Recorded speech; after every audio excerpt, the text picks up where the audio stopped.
Hey, Hey man, let's we can try to get this. We can try to blitz through this. yeah, we're just going to be very succinct. Yes, yes, yes. Dude, I've been up since 6:30 Oh, this good. morning, so See, I'm. I had to work. I had to work Good today. Lord. See, I haven't worked since Thursday, and I don't go back to work till Wednesday. So I didn't get up till almost 2 p.m. today because I was up for spring break. But Yeah, so we'll see. We'll just do what we all can right, do man, here. let's do it. All right. All right, Place B Nation Universe. Welcome back to the WWE pay-per-view reaction show series, and yes, it's time to talk about the War and Peace of wrestling pay-per-views, Wrestlemania. It seems like we say this every year, and this one was no exception. I'm your host, Chris Zellner, joined as always by my co-host, the Oracle of the WWE, Devon Hales. And I was telling Devon before that we started recording that I had to work today, so I've been up since 6:30 a.m. Eastern Time. WrestleMania ends at 12:30 a.m. Eastern Time the next morning. I haven't had any, I haven't really had any sleep, so um, this will definitely not be one of our longer shows. Just to tell you that right now, because I'm very tired. So we're going to be very succinct about this, and we're going to get it started. All right, the pre-show begins with the cruiserweight title match. Started at about 5:20, so they went early, but they had to because they had four pre-show matches. And I will say this for they did a much better job this time in actually getting fans in the building. So there was more fans in the building at this time than has been recently. So that's good. But we had Buddy Murphy defending against Tony Nese. Really fun match. Lots of great spots. Both guys are great workers. Um, Nese got the win. Very surprising to me. Um, I mean, he is from the home area, so I guess that kind of made sense to give it to the hometown guy. But Buddy Murphy, has had this epic reign as champion, and Tony Nese being the guy that win the belt from him is just interesting to me. I would have expected like a debuting guy or something else, but good match though, really solid match. Your thoughts, Devin? Yeah, it was a good match. I ended up batting 500 on my WrestleMania match prediction. I went This year. I went 8-8, and this wasn't a good start. I started 0-1. I thought Bud Murphy would retain, but this was a really good match. Like you said, they managed to get the crowd in there at a good pace and at a good time. Good on MetLife for that because in recent years they have not been particularly good at that. So good for them there. And yeah, it was a good match and a good WrestleMania moment for Nice. It'll be interesting to see if Buddy Murphy moves up to the big boys now. I gotta think so.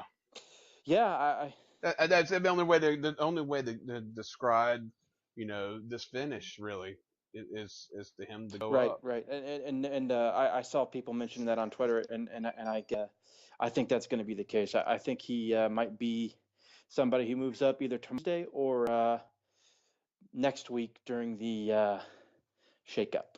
So we'll see. Yeah, and Tony Nese as a babyface, done well, and it's gonna be interesting to see how long he remains champion. And it's been a while since we had a babyface champion since Cedric Alexander, so we'll see. We'll see what happens with 205 Live and see if they bring anybody up on that brand to help it out a little bit depth wise if some people leave to go up or Right. whatever. So it's gonna be interesting to say the least. All right. After that, we get the women's battle royal, which probably next year will be the China Memorial Battle Royal after Sean Waltman's plea at the Hall of Fame There Saturday you go. night, throwing the gauntlet down, threw the gauntlet down right like that. I think it's going to have to happen. So we'll see what happens. Anyway, uh, all the women that you would expect to be in the match was in the match. Um, Kairi Sane and Candice LeRae from NXT were in. Ember Moon was in there. Just here's Ember Moon. She's back. No grand return or anything, but she looked really good in the match. That's good that she's she's back healthy again and able to work, and she's much needed to be back on a roster, so that's great. Um, Riot Squad looked strong together, uh, especially Sarah Logan. She stayed to the end. Uh, Mandy and Sonya did well together. I mean, it was what you would expect.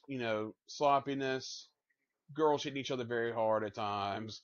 Um, it was what it was.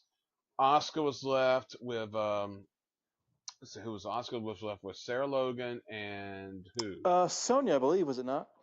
Sonya Deville. Yeah, interesting final three, or we thought, as Sarah Logan eliminated them, and then here comes Carmella, and Carmella gets rid of Sarah Logan, and Carmella gets the big win. So Carmella winning the Battle Royal, and it gets an interesting finish there. She gets the victory. What's your thoughts on how this played out? I thought it was booked pretty well. I thought it was a decent little battle royal. WWE generally does a pretty good job with booking their battle royals in recent years. Not just the big ones, but just small ones on TV. They usually do a pretty good job.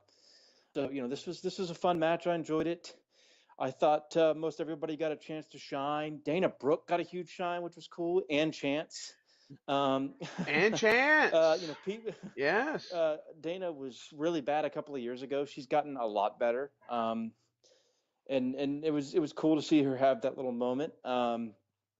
I'm a huge fan of the Riot Squad, so I was all into them eliminating people 3-on-1 and whatnot. And I was, for a second there, I was kind of thinking Sonya might get the win, and I'm a huge Sonya Deville fan.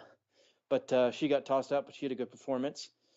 And Ember just showing up and people seemingly thinking, and or at least the reports were saying that she'd be out for months. And, she still was out for close to 3 months, but, I think the status was like 6 months or something. And there she is, just randomly showing up in the Battle Royal and doing crazy spots as Ember does.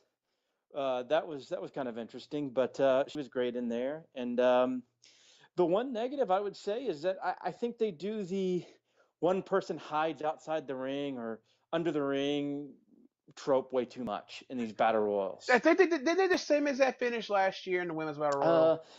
I think they did. No, they did it.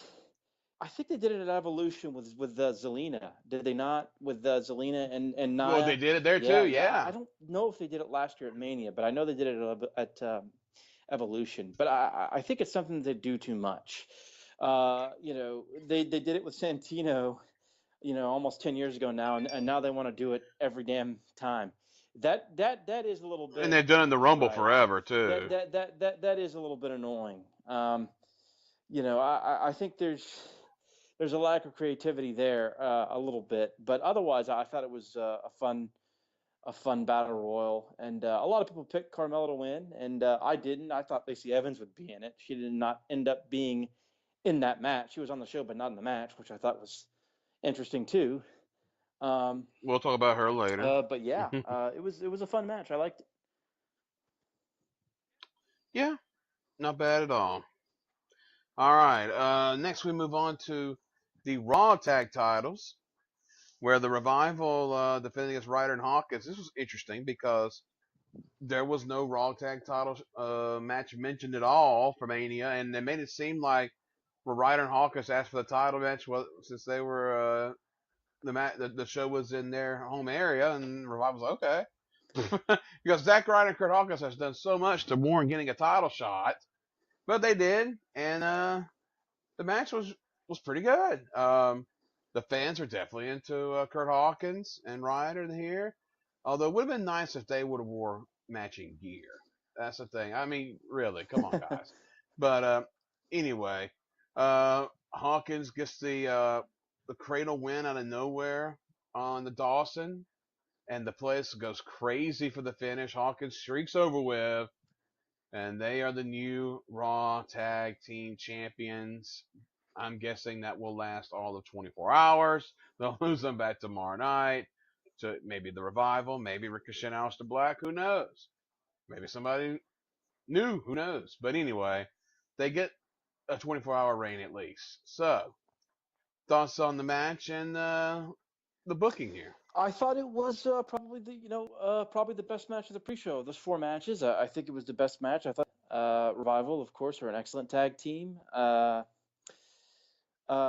know, Dash Wilder, you know, played it soft compared to what he did last night. But to the asshole who tackled Bret Hart, Dash was a little bit Oof. nicer to Ryder and Hawkins.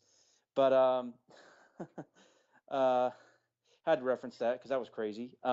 Yes. But Yes, it was. yeah, this was a really good match, and you know, the Revival did their thing. Ryder was excellent building to the hot tag. Hawkins got the hot tag, and you know, did his thing. I really liked the finish because it sort of played off of, you know, at the time he was a heel on main event, losing every week, and he would oftentimes start his matches by just saying, "Well, I'm a loser anyways. I'll just lie down and let you pin me." And he would sneak in a small package for near falls, you know, a lot of times to start matches. And he may have even played possum once or twice, like here. So I thought that was a cool callback to those you know, random C-show matches where he was losing those 269 matches the last couple of years, and it ended up paying off for him in the end, playing possum. So I thought that was a cool callback and a great finish. The booking, I do think, is a little bit strange. About a month ago, I put on a poll just to joke around about how many matches would be announced, you know, like on the Wednesday or Thursday before WrestleMania, and I think there was like one or two of them. This might have been the only one, but I was waiting for one more match to be announced, like at the last second, and this was the one that was. Uh, it, it it did seem like Ryder and Hawkins were going to get some sort of TV push way back, like right before Fastlane, but then they called up Yeah. Gargano, Ciampa, Alistair, and Ricochet, and they just sort of vanished in the four NXT call-ups. You know. Back to main event. Yep. Yep. There you go. And so then they decided, oh no, we'll bring them back at the last second and give them their WrestleMania moment. So I mean, typical WWE booking, but definitely silly and bizarre. But it was still a cool moment. You know, they finally paid off the Hawkins deal. And I'm with you. 24-hour reign. Somebody's beating them all night. Not sure who, but I don't think they keep it past tomorrow night. And another hometown Yeah. win. And all three of those guys were NYWC guys too. There you go. So makes it even more special for them that they're off in the same training camp. Well, not training camp, but it's the same independent organization, the training school. So good job for WWE there and letting some hometown people get some wins, which is rare for them to do. Yes. Next, we get the Andre the Giant Battle Royal, and of course, this was predictable what was going to happen. Braun Strowman was your victor. That was the only decision that was right here, and of course, the whole thing was it was going to be interesting to see how Colin Jost and Michael Shea was portrayed in this match, and they were under the ring hiding, which was about the only way they could have done it. Which makes what happened. Well, Carmella didn't hide at least Sure. earlier, but it kind of makes the women's finish look even more kind of silly in a way to do something similar to this. But anyway, um, Luke Harper made his return on the main roster here in this match as well, and they did a little stare down spot with him and Braun, which is interesting. So we had that. Mustafa Ali, well, I guess he's not Mustafa anymore, but Ali is a complete madman yet again. Luke Harper had him up on a suplex from the apron to the floor. Braun just rams them, and they follow through with the spot. They go flying in the air from the apron to the tables, and Ali hits his face on the table as he's landing on the with a suplex. Just a crazy man, complete nut. And so that was one of the highlights of the match. Heavy Machinery and Andrade, I think, looked good in this. They had their moments in the sun. But the story was about Braun and the Weekend Update guys, which Braun was never on Saturday Night Live. the night before Mania. They never mentioned it on Weekend Update. I thought that was completely whack because I would have thought that they would definitely would have put that out there, but That was nothing was. bogus. Yeah, I thought that was dumb too. Yeah, so that was really stupid. So anyway, Braun gets rid of him. I will say I did enjoy Colin Jost coming out in the Odell Beckham Cleveland Browns jersey in the New York Giants home stadium. So I thought that was cute. But what are your thoughts on the match? Yeah, this was another fun one. Probably about the same level as the women's in terms of entertainment and stuff, and fun, solid little battle royal. The bumps in this were psychotic. The Lucha House Party all took ridiculous bumps. All three of them did. Oh, of course, Lince yes. Dorado died literally 5 seconds into the match. He went Yeah. flying off screen from Braun or somebody and went like splatted on the floor. Of course, the Harper Ollie spot was ludicrous. I seem to remember a couple of crazy. Colin Jost. I mean, they caught him, but I mean, still, I Yeah. mean, that's a pretty wild, toss to take for for a For freaking a yeah. There you go. non-wrestler. I mean, that was got to give him credit for that. But yeah, this was a you know, fun match. Braun was shredded, man. Like Braun's never looked in that good a shape. That dude is fucking shredded. Well, I mean, if you've been following him on social media, you've been seeing this. I mean, the dude.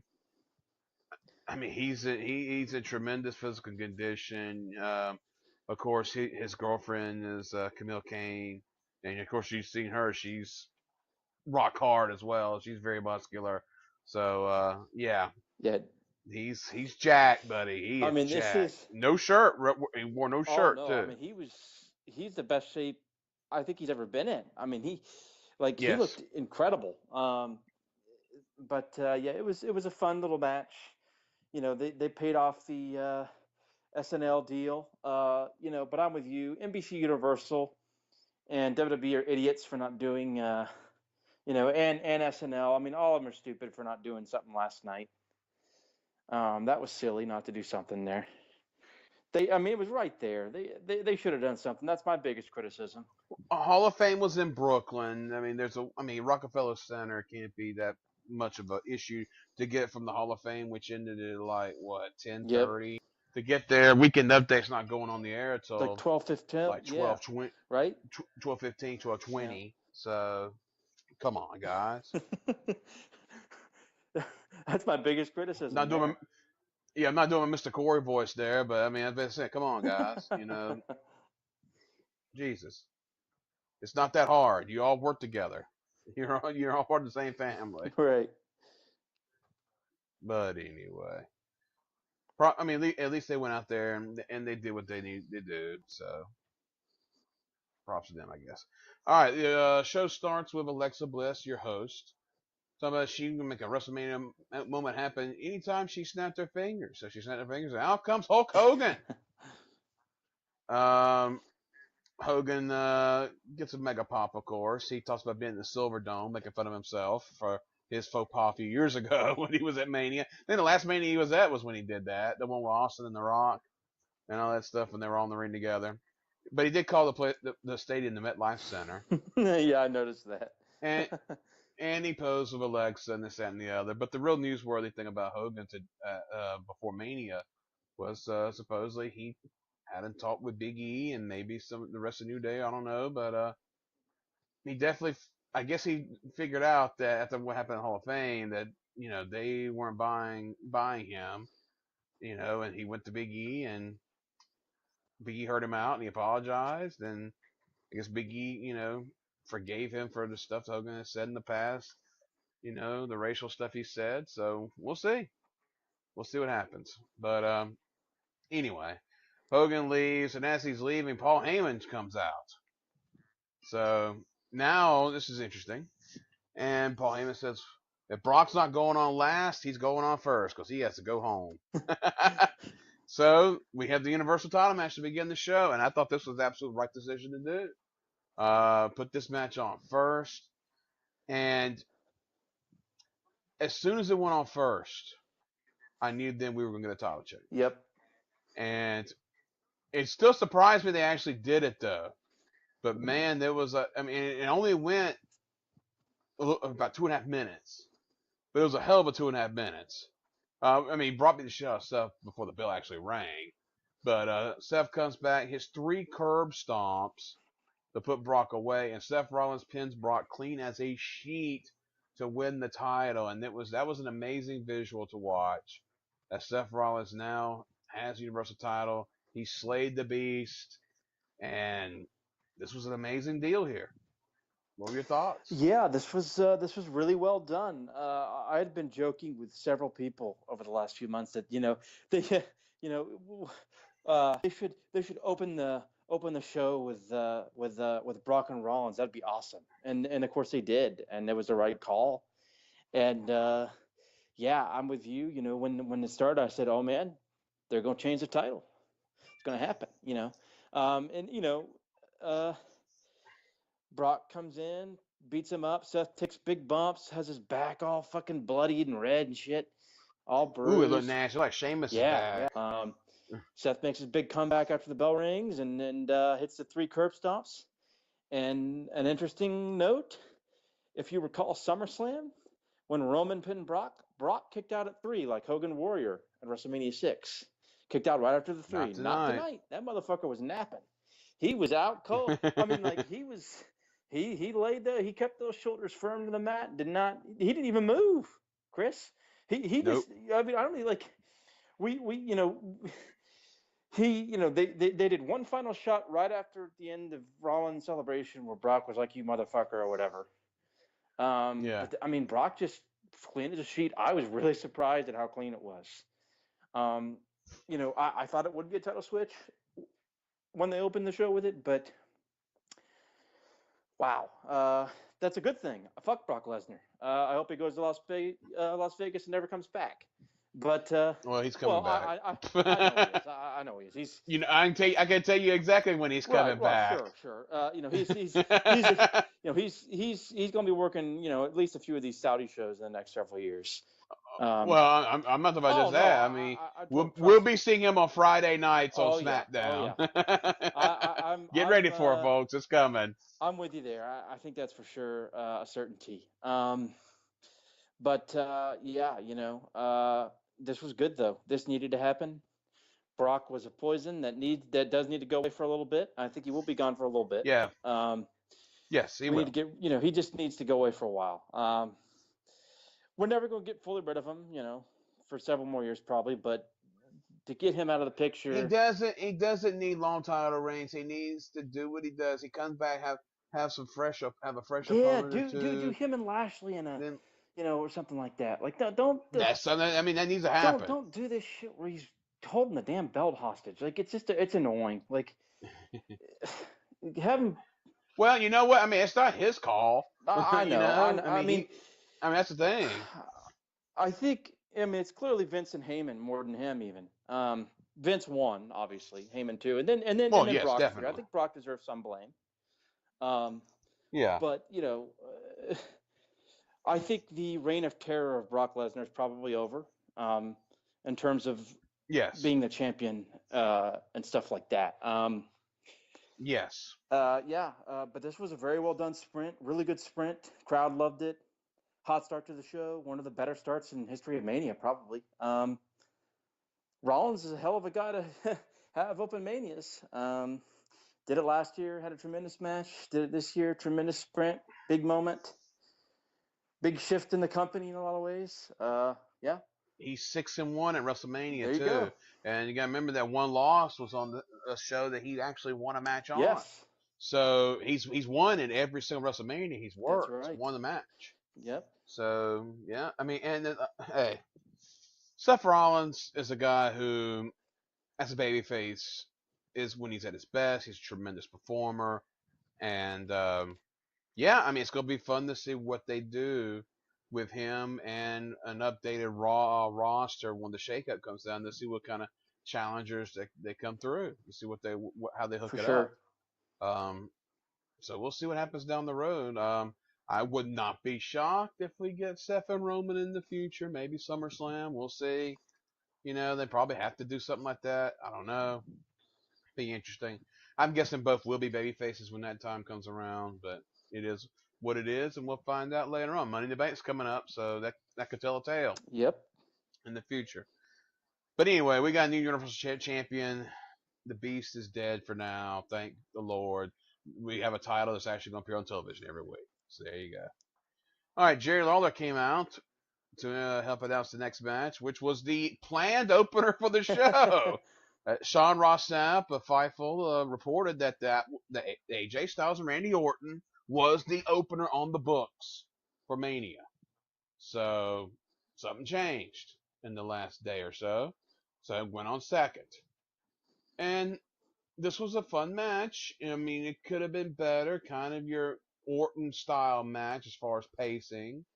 But both men looked good. Styles, of course, had all of his key spots. Um, Styles did that 450 was great. Then he got the phenomenal forearm, got the win, and a needed victory for AJ here as he moves on to other things. And he's somebody I would not be surprised if he ended up on Raw in the shakeup because he's been on SmackDown since the beginning of the brand extension. So we could see him on Raw. Hell, we might see both. We might see both these guys on Raw before it's said and done. So we'll find out in a couple weeks. But anyway, your thoughts on how this played out? Yeah, I actually really liked this. I thought it was a really good match. It was definitely an Orton-paced match. There were a couple things I want to note. First of all, I really like when they build the big spots in matches, and they did an excellent job of that here. We got a rare RKO kickout, which is good to save that for WrestleMania. Indeed. You know, if you want to do that, save it for Mania. Always. That was a cool moment. I really liked the callbacks to the previous times Orton hit RKOs or tried to. If you recall, the number one contenders match from 2 years ago on SmackDown in 2017, they did the same spot that set up the 450, where AJ went for the RKO, or rather, AJ went for the phenomenal forearm, and then he tricked Orton, and Orton thought he was, and then Orton fell on his back, and then AJ went again, but Orton caught him with the RKO, but AJ was able to hit the 450 this time, so that was a nice callback to that match from a couple of years ago. And they did the callback on the finish when I think it was Elimination Chamber where Randy caught AJ standing on the top rope for the springboard and hit the RKO to eliminate him. AJ countered that and hit the forearm and beat him. So I thought that was really good work there and really good building to spots and callbacks to spots. And I also want to give Randy Orton credit for getting the crowd back into the match. Maybe the first time he's ever done that. Because the crowd was, they were losing the crowd a little bit. Well, there was another thing too involving the crowd in this, whereas it's happened at WrestleMania last year, and it's happened at numerous events recently, the big events. They had a big light on in certain sections that was blinding the fans, and when they turned it off, the crowd had a huge pop, and Orton thought it was for him.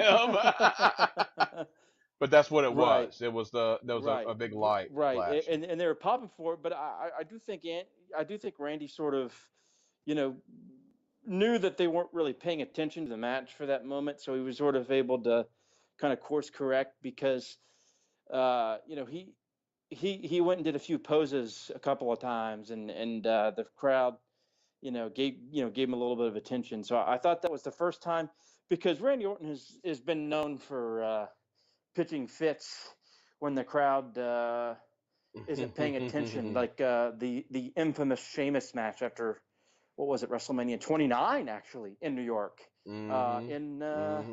That might have been, I can't remember if it was in Barclays or if it was in the other place. You're thinking about Barclays with the beach balls. No, I'm thinking about 6 years ago in New York, Raw 2013, the night Ziggler cashed in, and I can't remember. Yeah, it was Nightomania. Yeah, it was the beach ball. Oh, no, it was the beach ball stuff. Was that the first time they did the beach balls? Yeah. I didn't know it had been that long ago. Wow. Yes. Wow. Yes, sir. Wow. Mm-hmm. So it was the first instance of the beach balls then, huh?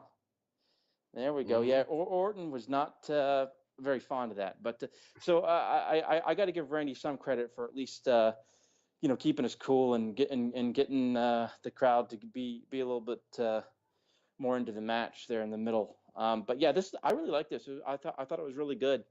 And I'm with you. AJ had a much needed win, and I think we're going to see him on Monday nights. I think it will be good for him. I think it'll be a fresh change for him. I'm a huge AJ Styles fan. He's one of my favorites ever.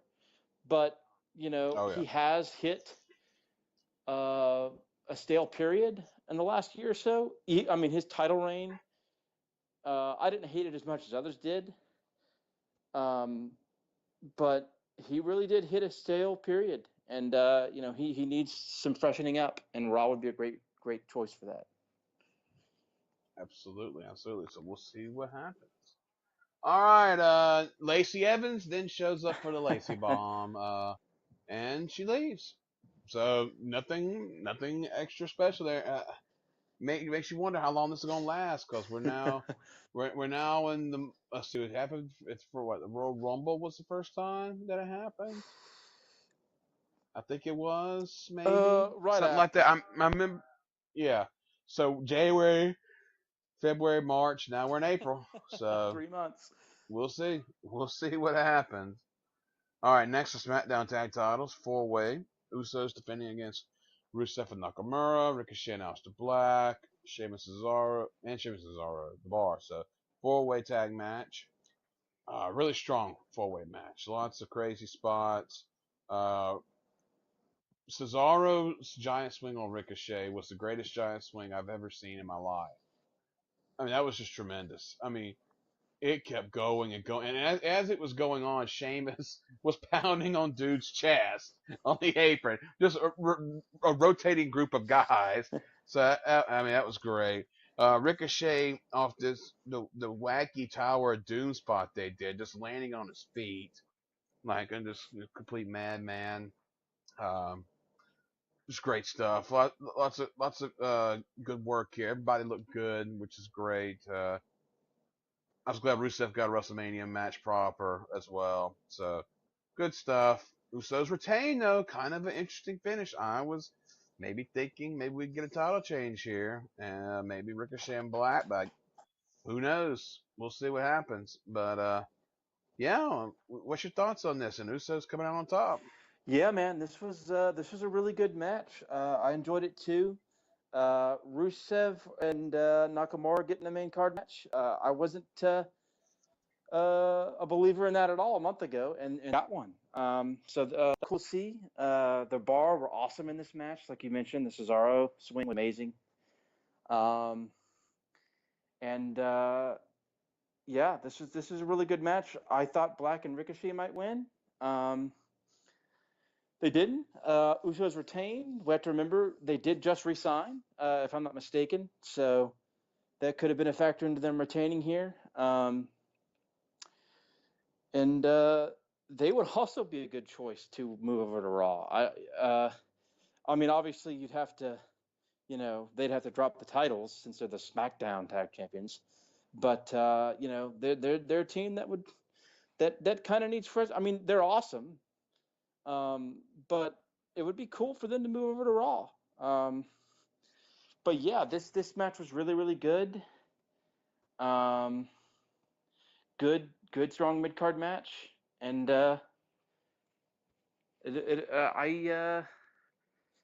it's interesting that the Usos retained, and I wonder what they're going to do with them going forward. Yeah, I mean, again, it's gonna be interesting how everything plays out with the shakeup.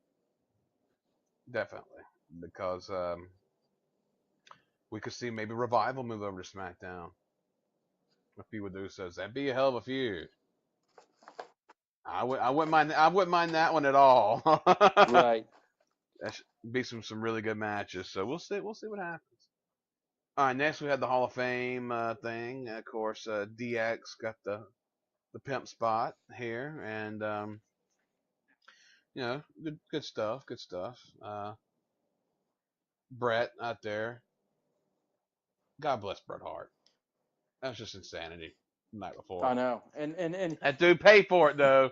yeah, he did. And Brett had a great speech and finished his speech like a champ too, right after. Oh, Brett was tremendous. Yeah, Brett was tremendous. So great stuff. All right. Next was I gotta mention also great to see Billy Gunn and Road Dogg go to Honky Tonk Man and give him love Yeah. from paying off their angle from 22 years ago. Amazing with the Rockabilly and Jesse Jamis all those years ago. All right, next we get The Miz versus Shane McMahon, a Falls Count Anywhere match. Now we know what to expect with Shane McMahon at WrestleMania, but he's a heel here. So how is this going to be different than previous matches? Well, we know Shane's definitely a heel because he's wearing all black this time, not a white shirt, black shirt. And this was quite the spectacle right here. Miz the Babyface has been awesome. He was tremendous here. George Mazan. Miz was laying on the table, the floor. Shane was going to do his table dive. Here comes Mr. Miz, George Mazanin, and he blocks the path. So, of course, Shane doesn't do the dive. Then he gets in the ring. And then he puts up his hands. He put up his deuce for some fisticuffs. And he had his hands in a funky stance that Shane actually had to go there and fix so they could look normal. And then Shane just kicked him in the gut. And one of the highest of Mania me is the George Mazanin thing. I thought that was outstanding. There were so many memes that popped up off that one. Oh man, people were doing all kinds of great photos and quotes and stuff off of that one. Oh, just classic stuff. And then after that, then the match just went to another level, and Miz started beating shit out of Shane. They went deep into the crowd. They went to the foreign announce position area. Tables breaking. They were climbing up camera rigs, and Miz suplex Shane off the camera rig. The way that the shot happened on the live shot was, they showed him coming off, and you could totally see the crash pad there. So they probably should have had a different angle where the crash pad wasn't so prevalent in the shot. But everybody knows the deal there. You know what's going on. And the finish was great. Shane was laid on top of Miz from the suplex, as I yawn, and the ref counted out. 1, 2, 3. So Shane wins the match. So, yeah, I thought this was great stuff. What were your thoughts on that? This was a ton of fun. Shane was like beating the shit out of Miz at the start, busted open the side of Miz's head with a kick, I think. Yeah. And then of course the George Mazanin stuff was legendary. Knowing how to throw up two fists for a fight, and Shane having to fix it was probably the highlight. And then of course George getting his ass kicked by Shane, and Miz just exploding with anger and just destroying Shane. The bump of the night in the first half of the show, that one goes to the main event, the bump of the night, and we'll get to that. Well, actually, there's several bump of the nights, but because I just remember another one. But Shane gets hit by, what was it, a camera or a tech box or something.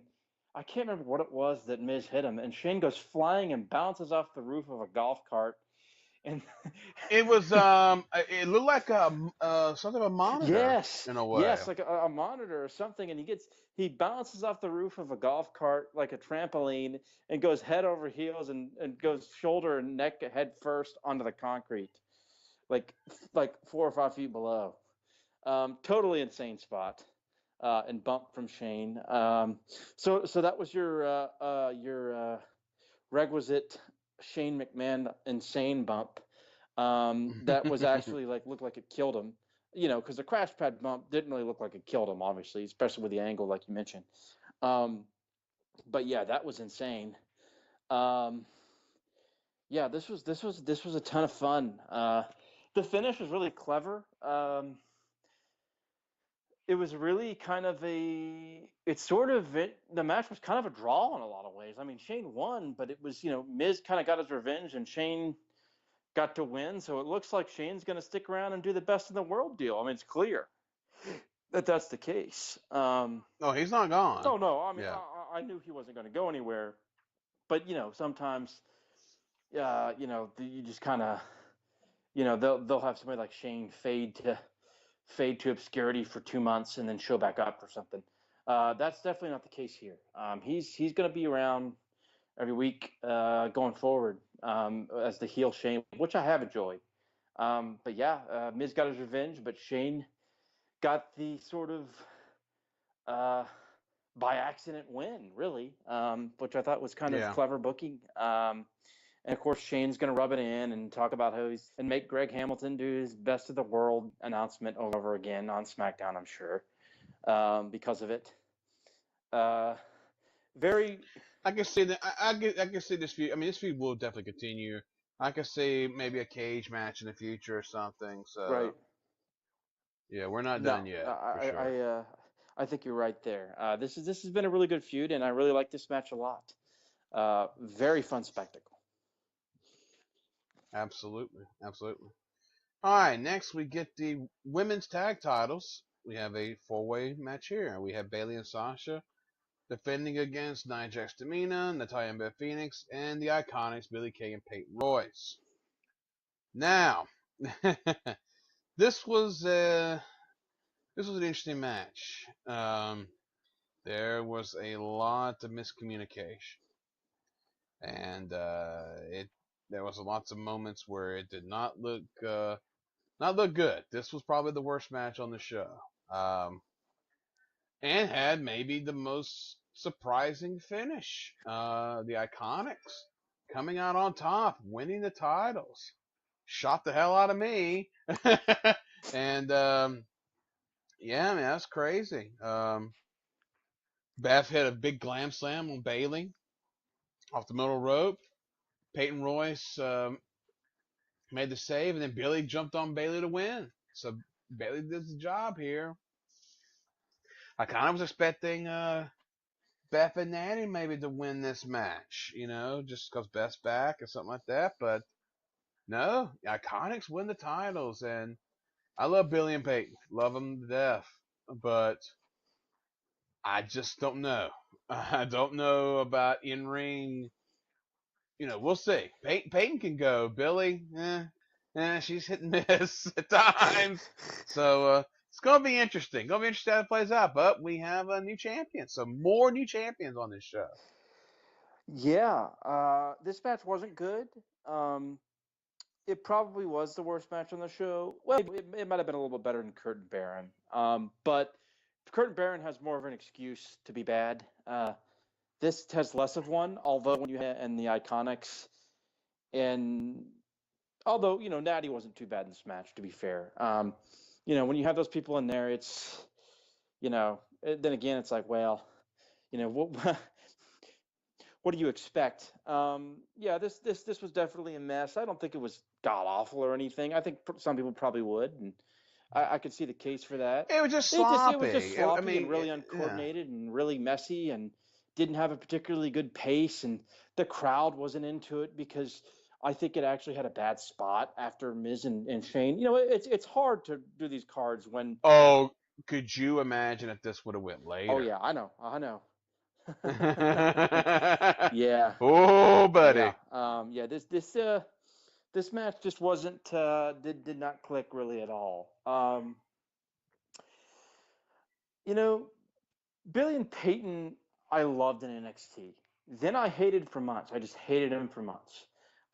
I've come back around on them a little bit in terms of their character work the last couple of months. And they're not bad to look at, which helps.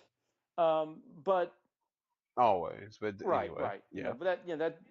And they've kind of toned down their annoying which I think qualities. has helped them for me. And I actually think that they've gotten to be pretty good in terms of hitting the double teams type chemistry stuff. I thought they showed that at the Chamber actually pretty well. That's sort of when I started to turn around on a little bit.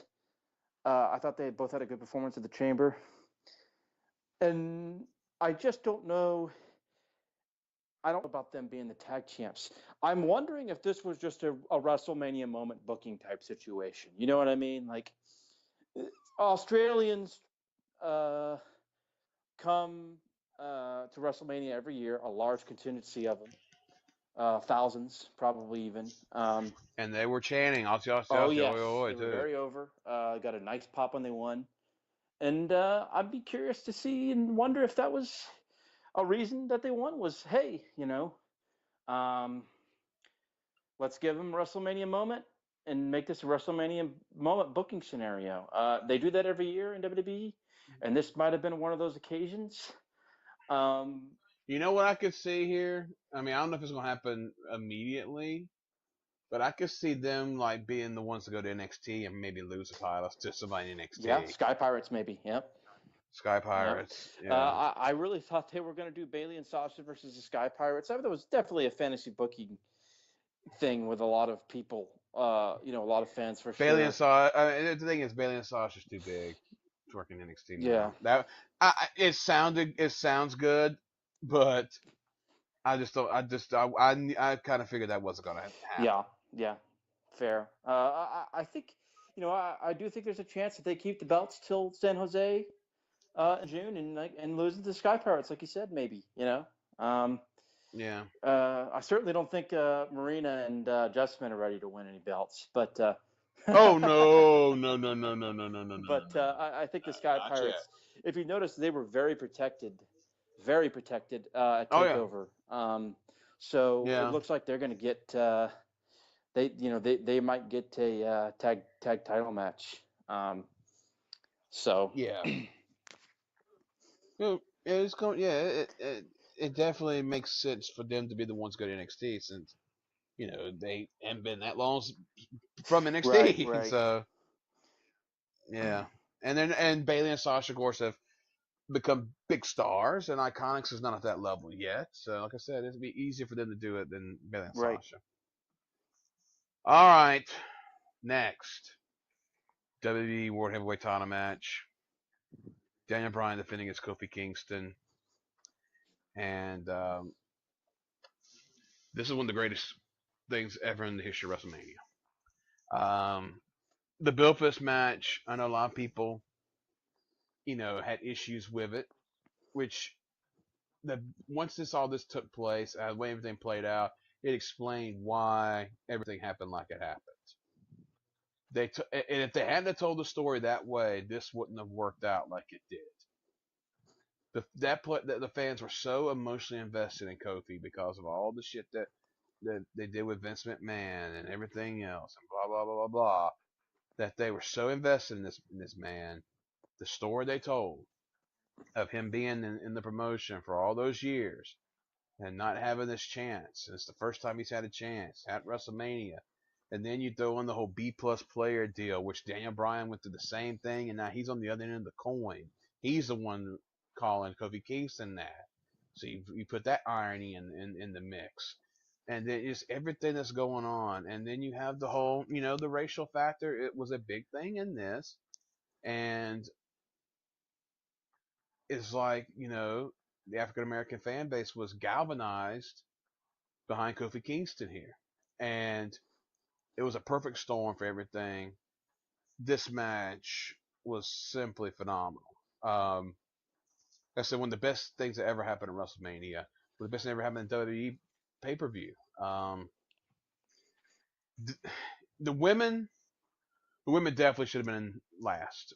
There's no arguments from me there. But this probably should have closed the show because this you couldn't upstage this moment. And the show wasn't the same after this, really. This is when everything peaked right here in this whole thing. And when Kofi got the win, I mean, people were jumping up and down. People were crying. I mean, it was legitimate. It was legitimate. The emotional connection that was had in this match by the fans, the talent, the wrestlers. I mean, you see it on Twitter. I mean, so much that was involved in this. So many people happy for Kofi. Booker T looked like he was even crying when he came out for the next match doing commentary. I mean, it was one of those moments that is hard to upstage, and they followed through with it, even though they did spoil it on their website. Oh my God! Shop Zone had put up the new Kofi Kingston shirts before the match, and that we're advertising. And then Typical. Ryan Satin is somebody who he gets a lot of shit, and I like Ryan. Ryan's a good dude, and Ryan retweeted it out on Twitter, and a lot of people saw it that way. Maybe not the best move he's had, and he took a lot of grief for that. But people got spoiled at that. But you know, with WWE, you never know. That could have been a red Right. herring. You know, and no, I mean, people sort of interpreted Xavier's promo at Wrestlemania as a spoiler Yeah. too, from what I hear. So And Big E brings a box at ringside, and I know a lot of people, I was included, is like, oh my goodness, are they foreshadowing a turn yeah, here? I thought so too. They said he's gonna give Kofi a present after the match. Oh my God! But no, the box ended up being the New Day shirts, as a matter of fact, which they tossed out to Kofi's family, Kofi's children in the ring after the match, celebrating with him. I mean, it didn't get any better than this. This was worth the 7.5 hours that we watched this show for, easily right here. Oh yeah, Your this was thoughts? the match of the night. Tremendous match. WWE match of the year so far. One of the better WWE matches this decade. Certainly one of the better WWE matches and moments ever. Daniel Bryan is one of the greatest wrestlers of all time. His performance was Oh, masterful. that's a fact. Um, That's a fact. his performance The was guy is incredible. legend. I thought he He's a was, legend. from an in-ring perspective, he was the star of the night. He was amazing. Um, He's a legend, no doubt. his performance was unreal good. His facial expressions and whatnot. The finish was incredible. Kofi physically fighting out, crawling and grasping and fighting his way out of the LaBelle lock, which is now what they call it. No longer the yes lock, which I like. And Yes. fought out of it and won with the Trouble in Paradise. And yeah, this was the peak of the show. I'm with you. You know, the women absolutely should have made. They deserved a main event. They needed a main event. They had the main event, and they did. This would have been a great match to close the show. But you know, at the same time, it also happened at about 9:30 when the crowd was still hot. Yes. So good for them. That's very true. That's very, very, very true. Very true. Very true. So you know, Absolutely. yeah, this was a special match, special moment. I'm not sure how long Kofi will be champion. You know, I think he'll probably keep it till. My guess is Kofi will probably. I don't know. He'll be champion. No, I don't know. I can't decide if. I don't think he'd be champion past Money in the Bank. I think he might be a victim of a cash in, but that's ways away. We don't know. Here's what I'm wondering. The turn's gonna Oh, sure. happen. So do we? So I'm thinking maybe Big E maybe wins Money in the Bank, and then cashes it Right. in.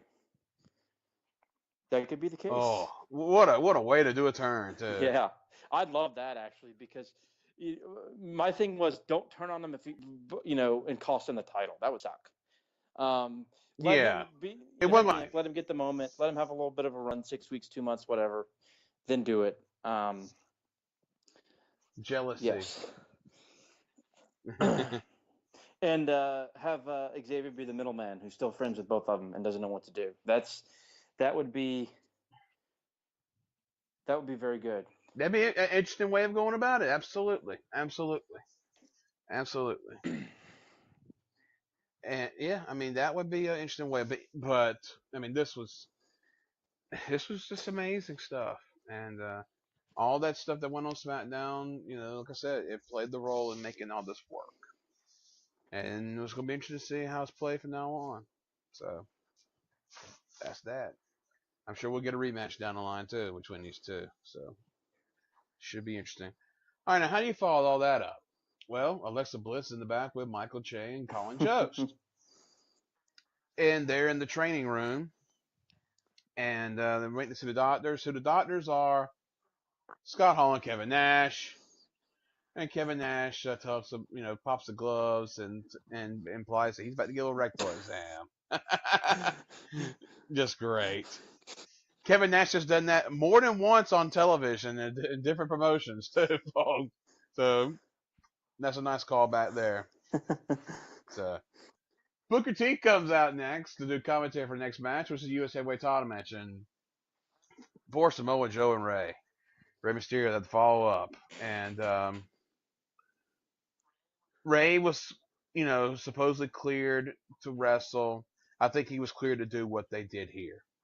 Ray's had some issues, and yeah, this I think just barely went a minute, maybe leaving like a 50 something seconds. Joe put him in the coquina clutch and put him out. Sad that we didn't get a longer match, but you know what? I mean, after the match we just had, it probably worked out for the best if this was short. And some of the other matches probably later on should have took this note as well, but that's another story.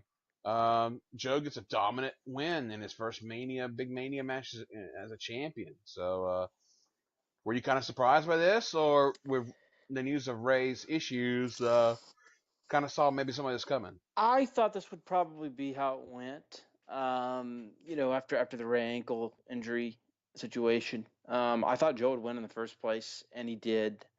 I actually think in a lot of ways it actually worked out because we didn't need another long match right after the Kofi Bryan match, and Joe Yeah, needs to kill as much as possible, and he he did did here, here. and good. The highlight was Booker going, oh, Booker going, oh damn, that's all they gave me. I come out here and this is all I, this is all I get. Poor Booker.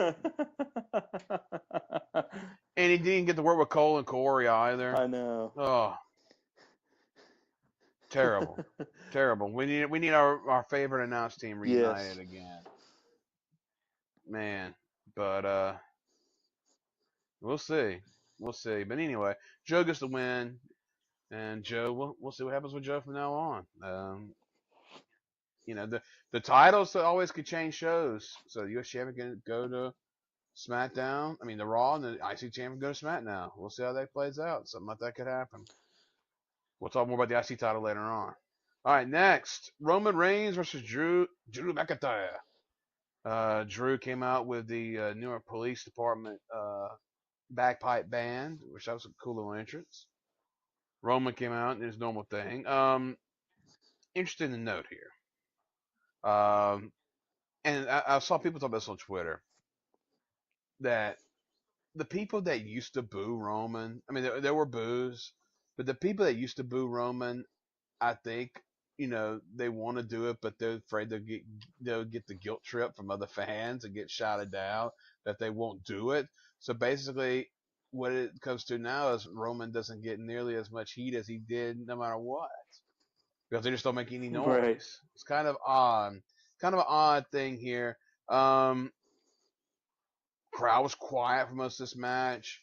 Um, Reigns, I don't know if he's battling through some things. I mean, I thought he was he looked better at Fastlane than he did in this match. I don't know what's going on with him right now, but him and Drew had a decent match, and Roman got the big win.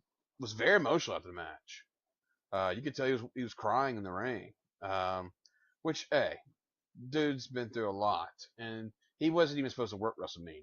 So the fact that he came back and got a big Mania match, credit to him for sure. So he got his WrestleMania moment, but yeah, this was an interesting situation. So what were your thoughts on the whole thing? The match was just okay. I was a little disappointed. I think I don't know, Roman. I just think I think he's just having a really bad bout of ring rust, maybe. I did think he looked great at Fastlane. I don't think he looked bad tonight. He just looked, a little off. Also, it was a multi-man Right. Yep. match too, so that helped Absolutely. out. I think he'll be fine. Right person won. The crowd didn't really know how to react, like you said. I think the WrestleMania crowds, in this instance was like, well, we can't boo him, like you said, so we're just gonna guess watch the match. Um, um, Yeah, I mean, the least they could do is cheer the guy, but I guess they just don't have the balls to do that. But um, God yeah, forbid. yeah, yeah. God forbid. This match was a little bit disappointing, but it is what it is. Roman got the win. Um, I'm happy that he's back. I'm glad that he's you know getting healthy and getting better. And I'm interested to see where things go with him. Starting tomorrow. It'll be an interesting deal with what they do with him going forward. Yeah, yeah. Like I said, I think down the line, you know, Seth Rollins could be something down the line. Oh my God! All right, as we're recording, we talked about this earlier. Randy Orton on Instagram just now tweeted a picture of the light shining in people's eyes. All right, and this is what he says to the fans. For the live crowd that saw this, and he had the middle finger emoji up. Tonight, during my match at WrestleMania at MetLife Stadium, I would like to apologize on behalf of WWE for screwing up and shining a bright light in your eyes for 95% of our match. You missed a really great fucking match. So props to Randy Orton.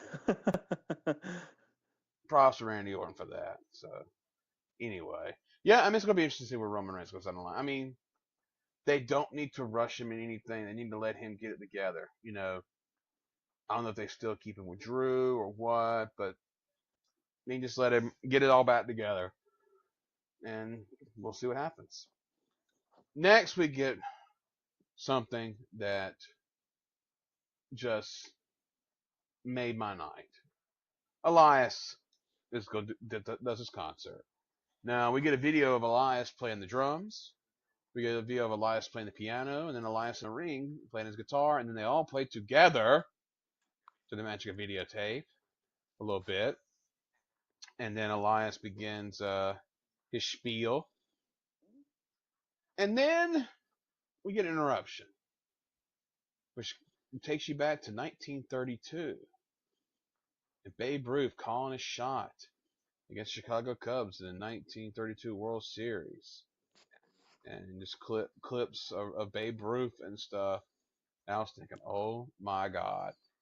And the thing is, of course, John Cena, the Babe Ruth of WWE in ways. Well, the video ends. And I'm fully expecting to hear the John Cena theme song. No, the Doctor of Thugonomics songs hit, and I'm about to lose my fucking mind because this is what I've been wanting for so long. And that music hits, the place goes nuts. Cena comes out wearing It the turns Babe Ruth 2004. throwback jersey. Yes, has the Babe Ruth throwback jersey, the chain, the word life stuff on his hands. I mean, it was just amazing to see this. The crowd was loving it, losing their mind. And then he does his rap, and oh man, he was making fun of himself. He called Elias a wasted wrestling experiment. He called him a Shih Tzu with a picture of Elias on a Shih Tzu. Um, he said Elias's face was like his nuts, in which he held the pistachios that he That's a promotes great in callback. his Sid would do hand. that every time, way back, Yes, and throw nuts at people. yeah. So he said, "Your face like my nuts, but you got a hairier bush." I mean, and then he said he's gonna get the FU, not the triple not the AA, and he hit him with it, and he leaves, and that was phenomenal. Oh, I love that so much. Oh, the Doctor Thugonomics back. Yeah, that was We needed that. yes, that was amazing. That was a great surprise. Awesome, awesome stuff. Uh, I I really love that he didn't just come out to the theme and do the rap. He came out in full like 2003, 2004 regalia with Pat turned from like the backwards. Doctor Thugonomics years. Like that was just brilliant stuff. Yes. And he even got to call the AA the FU and hit it on Elias. That was great. And I also want to point out how awesome of a visual it was when they panned out of Elias and they had the Elias name in the crowd. That was Yeah. awesome. Oh yeah. That was a great segment. A great segment for sure. I liked it a lot. Yes, absolutely. And then we get this: Triple H versus Batista, no holds barred, with Triple H's career on the line. It's interesting to note that Triple H in media before this match said this might be his last match, no matter what. Way to go! Way to That's go, not true. huh? I'm gonna retire anyway. So even if I win, that's definitely not true. We got two great entrances here. Batista come out with Escalades and security detail. That was great. And then Triple H come out. Somebody has watched Mad Max Fury Road lately, as he had a Mad Max Fury Road CGI type entrance, and showed up in this fancy hot rod deal. He came out and did his thing. For a guy who just had a torn pec and come off of it, Triple H is in tremendous physical condition. That dude was great shape for somebody who had to deal with a torn pec. So props to him. Dave looked great shape, although he was blown up. His cardio wasn't there. He was in great shape. His cardio wasn't there. That's for sure. Um, this felt like a match that should have took place on a game changer wrestling show, as we had pliers, multiple kinds of pliers. We had channel locks, needle nose. We had Triple H pulling Batista's nose ring out of his nose with a pair of pliers, and didn't even sterilize him. How about that, huh? Gosh. Pulled the man's and didn't even sterilize the pliers. Good lord. But yeah, it was wild stuff. Shawn Michaels on commentary, and extra drama to this. But I think this went way too long. It was in fact the longest match on the show, almost 25 minutes. This match probably should have went earlier in the show. That's another thing too. But I thought this was very enjoyable. It was what it needed to be. Other than it was too long. It was what it needed to be between these two guys. It didn't need to be wrestling match. Then we start fight. It just went from the jump. So props there. Some tough bumps, man. Tables not breaking, which is a theme on this show. Man, there was some bumps in them tables. Woof. Um, Randy Orton didn't take. I don't think it took a single one tonight. So all the tables that he usually ends up hitting, everybody else was hitting. But yeah, I enjoyed this, even though it was too long. So Triple H got the win with Ric Flair coming out and handing him a sledgehammer to counter Batista's sledgehammer. And yeah, it is what it is. What were your thoughts? Yeah, this was actually really enjoyable. Way too long. But it's Triple H match. He's always got the longest match. That's how he is. Yes.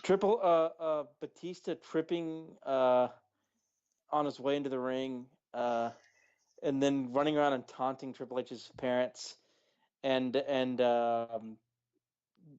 into the face of Shawn Michaels, and then slowly going back into the ring, and then like goofing off with Mike Rome and who was the ref? Was it Rudy Charles who was the ref? I didn't pay attention to who the referee was. I didn't even catch it. Oh, but Batista's next co-star, Kamal, I can't remember pronounce his last name, but Kamal was in Yeah, that's right. the Yep. crowd Um, with Batista heads and Batista shirt on, right behind the announce position. yeah. But yep. And it was just funny because the camera caught Batista like joking around and laughing with Mike Rome, and I'm pretty sure it was Rudy Charles laughing about the fact that he had basically blown himself up and busted his ass, like almost busted his ass in the ring. It was funny. Yeah. You could tell he was having the time of his life.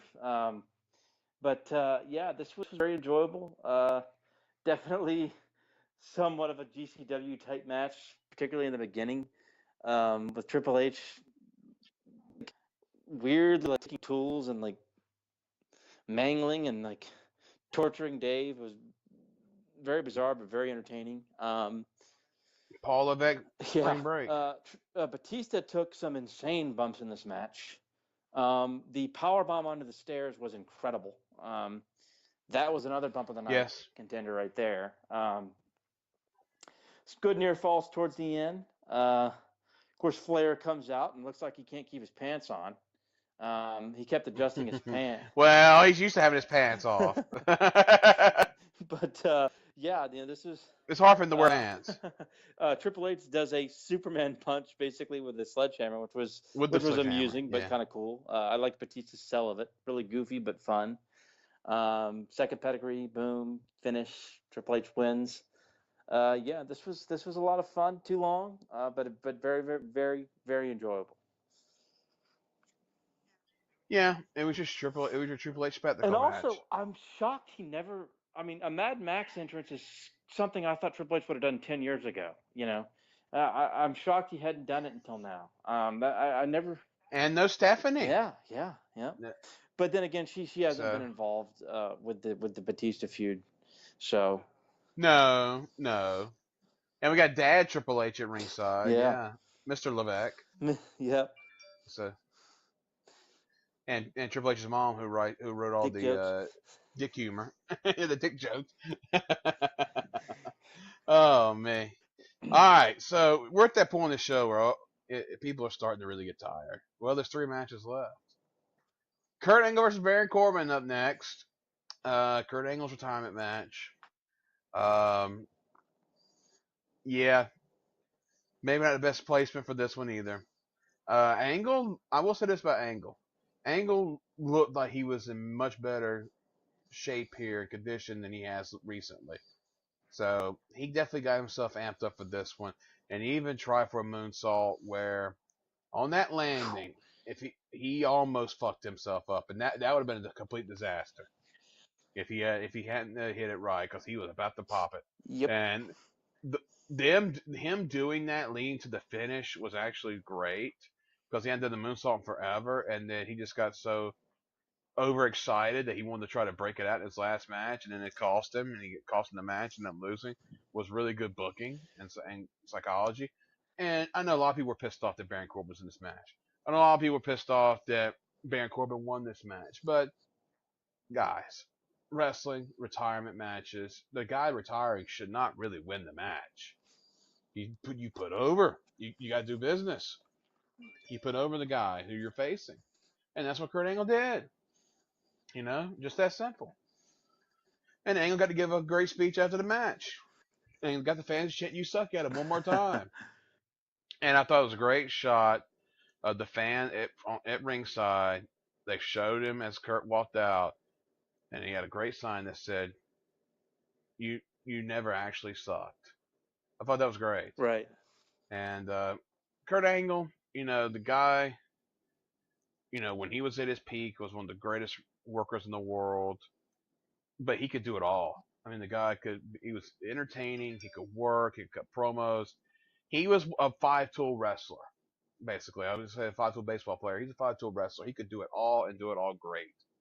So, and it's a shame that Kurt had his issues, with drugs and, of course, his neck issues and all that other stuff. Because, I mean, we were robbed of a really great run he could have had.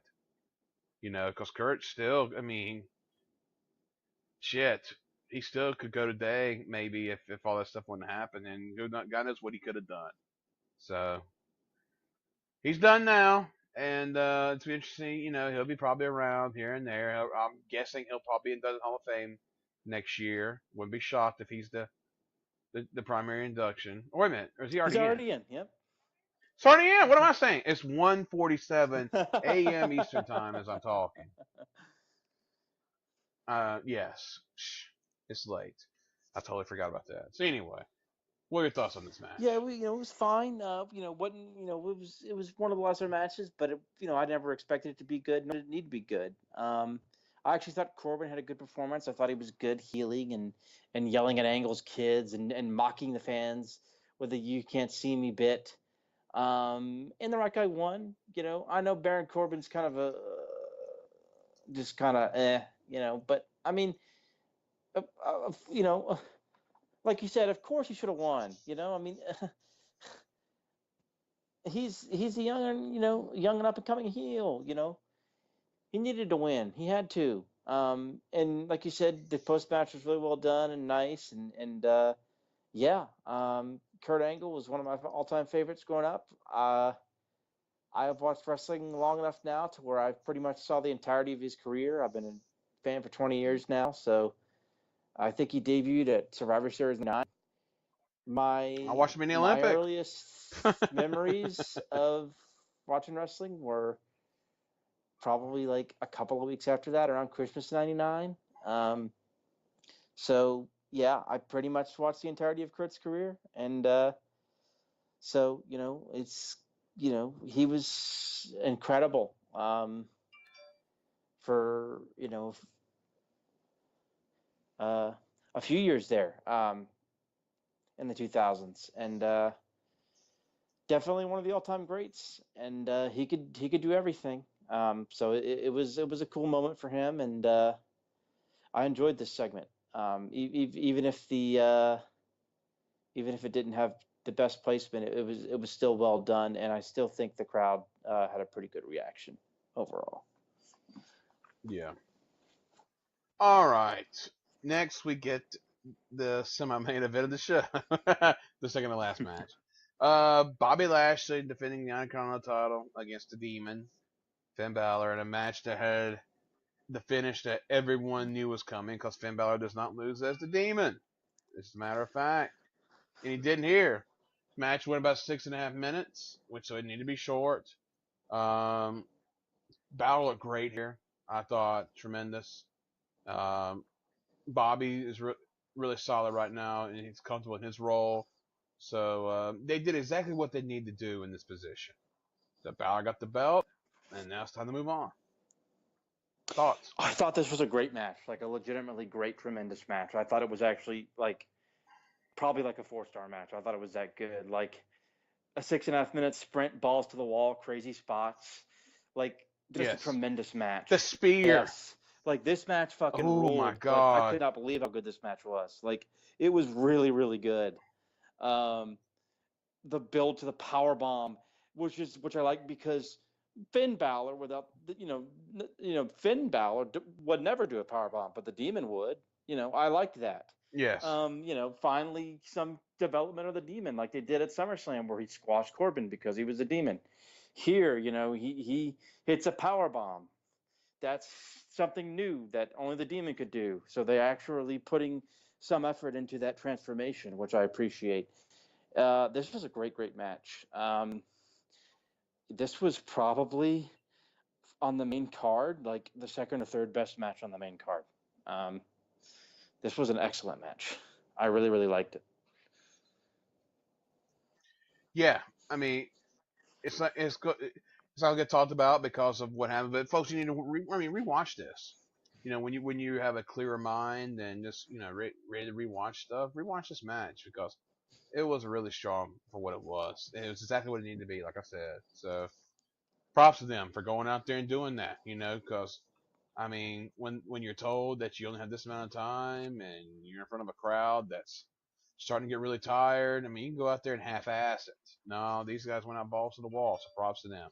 True professionals. So, Alexa comes back out, and as soon as she comes back out, I was like, oh, Jesus. Um, she announced that the crowd was 82,265. So we got Don't tell that. Bix that. And well, Dave Meltzer said, of course, that's nowhere close to the real number. So Or Dave, yeah. Meltzer's already out there, but yeah. And then when Alexa said, "I guess it's now we need to take a break," uh, I I was imagining people in that building getting ready to start rioting when that was said, and you could hear loud boos. Carmella had promised that there was going to be a dance break at WrestleMania, and we hadn't had it yet. And after Alexa made sure to say break 4 times so R-Truth could come out, here comes R-Truth for Carmella. They do their dance break. The crowd really couldn't have cared less. Not good. They had to do what they did. Is what they wanted to do. But man, that was tough. That was tough for sure. But we got the awesome WrestleMania 36 commercial right after, so I'm good with it. Yes, as WrestleMania 36 is heading to the pirate ship, folks. Heading to Tampa, Raymond James Stadium, where the Bucks play. And boy, there's gonna be all that stuff going on there. You know, the cannon's gonna be firing off from the ship. It's gonna be a spectacle for sure next year. And I might even make the trek down there, folks. We'll Thinking see. about it too. So, well, if you listen to Between the Sheets, anytime in the next day or two, you'll hear me talk about what will get me to come to WrestleMania next year. Ooh. So we'll see what happens. All right. All this leads up to our main event. Charlotte with Flair with the SmackDown title, Ronda Rousey with the Raw title, and Becky Lynch with no titles. Winner takes all. Charlotte comes out in a helicopter. Now, Ric Flair has done this numerous times. In Charlotte, at Independence Stadium, when they had outdoor events, he has done it. And Charlotte took a page from Dad's playbook. And they had her show up in the helicopter. She arrives at the stadium. They roll the red carpet out. And she heads to the stadium, which is a nice little walk. Now, to explain her, taking her a while to walk to the ring, they go back to the stadium. There's Joan Jett. And Joan Jett plays Ronda Rousey's theme song, Bad Reputation. So she gets that in. Ronda comes out. And then Charlotte makes in the building and does her intro. And Becky just has just a basic thing. Just, her hair done up and stuff like that. But basic intros and new gear. Which made sense because, that's her gimmick, really, right now. I think if they would have had like an elaborate intro, it wouldn't have felt true to what the gimmick she's trying to portray. Right. So we had that. I'll tell you what, this was a hell of a match, and that's to be expected. Ronda's involved.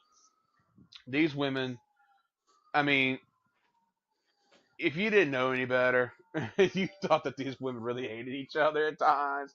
The way they were just hitting each other with shots. Oh my god! And yeah, this was fantastic stuff. It was controlled chaos, as I've said before on this show. Fast, very fast paced, which I had to work because of the timing. Crowd was just so tired. They tried. They did good, but it wasn't as nearly as loud as it should have been.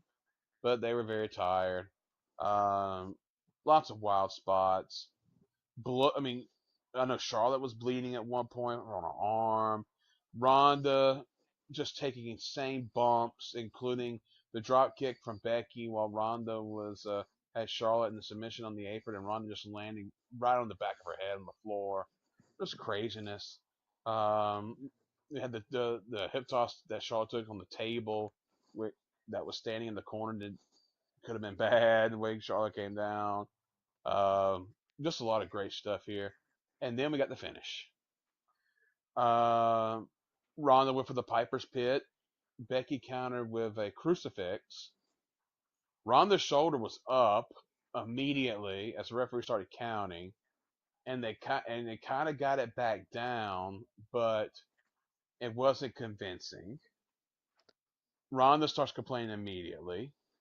They show it on replay, Graves then wants to see another angle, but they don't show us. So Graves openly talking about it. So we have that, and then after WrestleMania, we get a report from various sources that that was not the planned finish. The planned finish was Ronda was supposed to make Charlotte tap out, which I think is this year's Brock Lesnar throws the title at Vince McMahon. I think that's what they want us to think because they're trying to set up Ronda coming back in the future to face Becky because Ronda could say she got screwed out of the title match because her shoulder wasn't down. So we're probably gonna have Ronda throwing a big fit. That will be on WWE 24, some shit like that. So yeah, I think this was done on purpose to make it look like it wasn't the planned finish. Becky was gonna go over no matter what, so it didn't matter how it happened. But I think it was slick. So, and they have to do Becky Ronda 1-on-1. I mean, that they got to do it. So we'll see how long it takes for that to happen.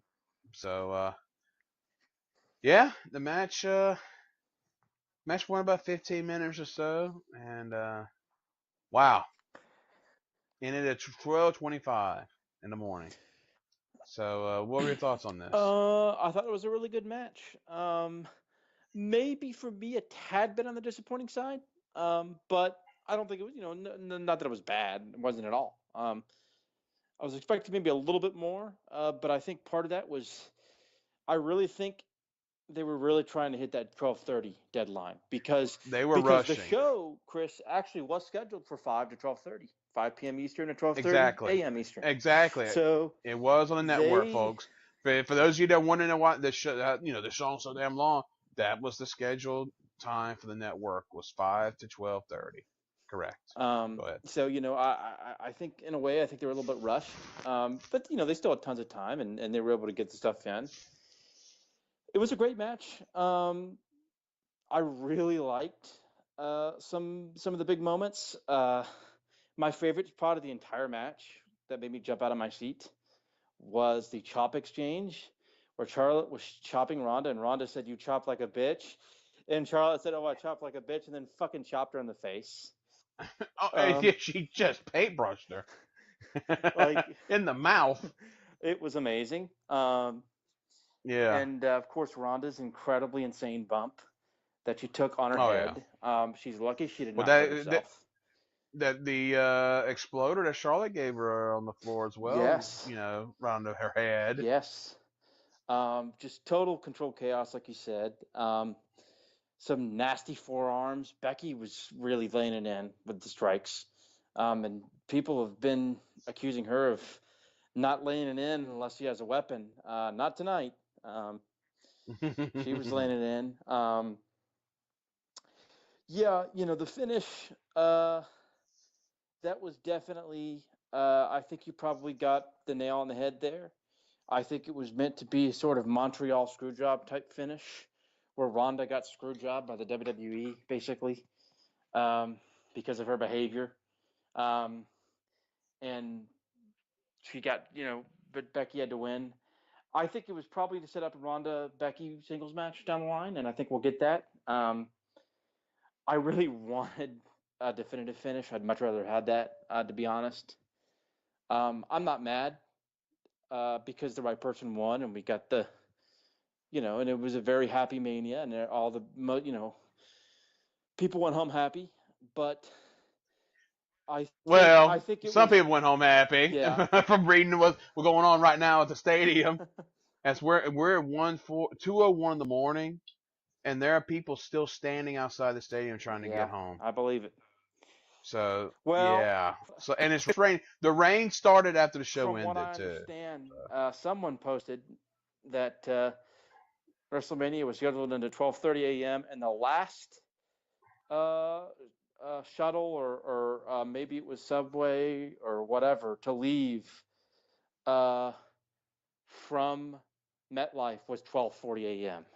So I can imagine that was a factor. Yeah, taxis and Ubers are running over $100 at the moment to get back to Manhattan or Brooklyn. People find them. Some drivers will walk around the Uber, lift their offering rides for $200. So yeah. I think New York is probably. I saw one rumor that it's been a disaster Well, they for said talent, even for logistically, talent. So yeah, they may not yeah, be it's going been back to New terrible. York for a while because of that. So, but yeah, it was a great match. I would have liked to have seen a definitive finish. I get what they're going with, but at the same time, it's kind of like, come on, just let it be totally clean.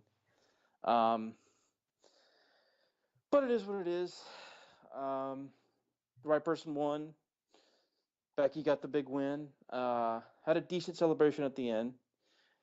I always kind of thought that this match going on last, the right move was also going to be in front of an exhausted crowd. So you kind of get that, which is kind of unfortunate. But yeah, first ever women's main event WrestleMania, good one, and right person won, and they left some open-ended questions for later. And Becky's a double champion right now. We'll see what happens. Yeah, we definitely will see. All right, thoughts on the show? Thumbs up, thumbs down, thumbs in the middle. Where we Oh, at? thumbs up for sure. This was a good one. Thank God. This was a good Mania. It paid off. It felt like a season finale. We'll see how things go in the few weeks after this. Recent Manias have felt like they didn't matter at the end of the day. Hopefully that's not the case here. They paid off some long-term storylines. Big babyface night.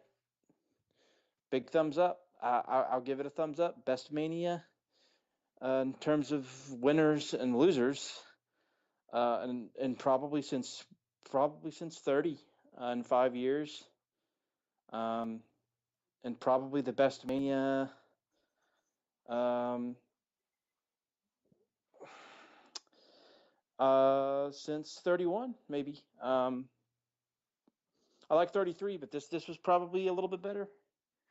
So good one. Yeah, this is one of the best WrestleManias we've ever had. And WrestleMania is like the Super Bowl.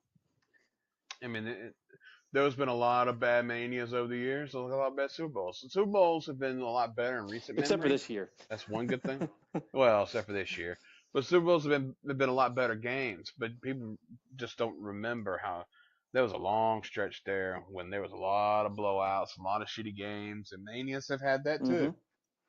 But this one definitely was not one of them. We had tremendous matches. We had some moments we'll never forget. This was a near perfect WrestleMania in a lot of ways. So definite thumbs up across the board. All right, it is now 2:05 in the morning, and it is time to go, folks. I'm about to go to bed as soon as I get this show sent. All right, Devin, we'll be back for what Money in the Bank is May next. 19th. May There you go. 19th. So yes, May 19th, folks. Kane, Devin's Mayor. Yeah. Lord Kane will be there, the mayor, hopefully. That's So we'll see also, what happens. unfortunately, the night of the series finale of Game of Thrones. So I'm going to have to watch both at the same time, probably. So Ooh, we'll see. ooh, yikes! Well, there is they do make the DVRs There and you go. all that Yep. junk too. So we'll I'll see. be there. All right, folks. Yes, yes, of course. All right, we'll be back on May 19th for Money in the Bank. Devin, thanks as always for staying up with me, and this is Kris says so long from the Peach State of Georgia.